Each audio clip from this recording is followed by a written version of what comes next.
Bens fungíveis e infungíveis. Essa classificação ela se encontra no artigo 85 do Código Civil. O Código Civil ele adotou uma orientação de conceituar apenas o indispensável. Ele não faz menção a conceitos negativos. Então, nós percebemos que ele vai nos trazer os conceitos de bens fungíveis, consumíveis e divisíveis. E ele não traz a conceituação, a definição do que é um bem infungível, inconsumível e indivisível.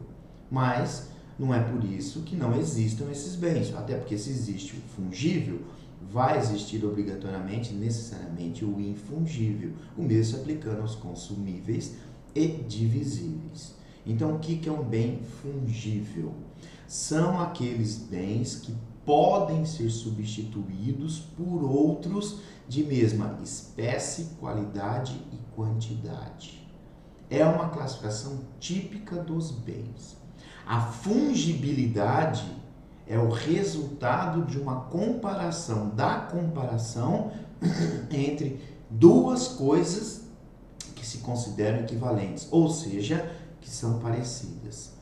Então, os bens fungíveis, eles são substituíveis, porque são idênticos. Você consegue substituir eles, porque eles são idênticos econômica, social e juridicamente.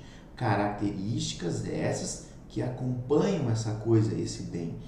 O dinheiro, sem sombra de dúvidas, é o bem fungível por excelência. Mas nós podemos citar outros exemplos típicos tradicionais. Café, soja, milho, minérios em geral, carvão, gêneros alimentícios em geral, livros e etc. Já os bens infungíveis, eles não podem ser substituídos por outros de mesma qualidade, quantidade e espécie. Porque ele possui uma característica própria, peculiaridades que fazem daquele bem ser único.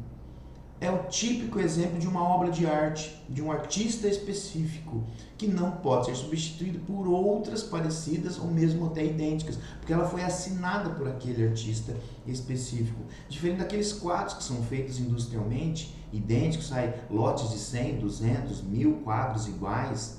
Aquele não, foi pintado por aquele artista, então ele é um bem infungível.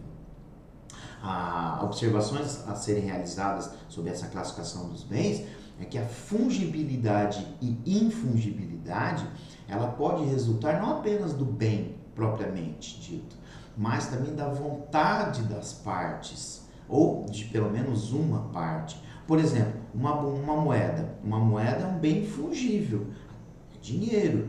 Mas para um colecionador, aquela moeda específica, como ocorreu com as moedas de coleção das Olimpíadas do Rio de Janeiro, ela se torna infungível. O mesmo ocorrendo com qualquer objeto em que aquele e somente aquele objeto pode ser devolvido, não podendo ser substituído por outro, mesmo que igual ou parecido. Por exemplo, um carro. Eu tenho um carro que eu ganhei do meu pai, o carro é do ano de 2024, esse ano, vamos supor. E aí o meu pai vem a falecer.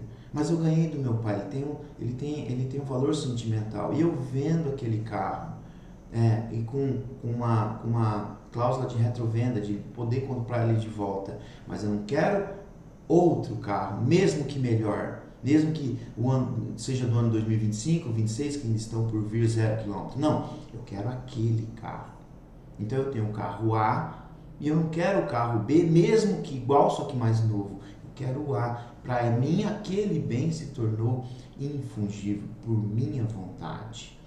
No direito das obrigações, a fungibilidade e a infungibilidade, ela também é muito utilizada, como ocorre nas obrigações personalíssimas, que a gente pode fazer um vídeo futuramente falando sobre elas, onde somente uma pessoa, especificamente, aquela pessoa do devedor, é que pode cumprir aquela obrigação que foi pactuada, que foi contratada em razão de uma qualidade pessoal dela. O que ocorre muito com esse exemplo que eu já dei para vocês, de artistas que pintam um quadro, que fazem uma obra, escrevem um livro, que é autor de uma música, enfim.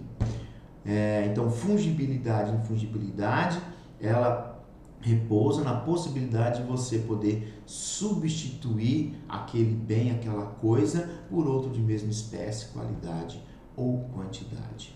Valeu, pessoal.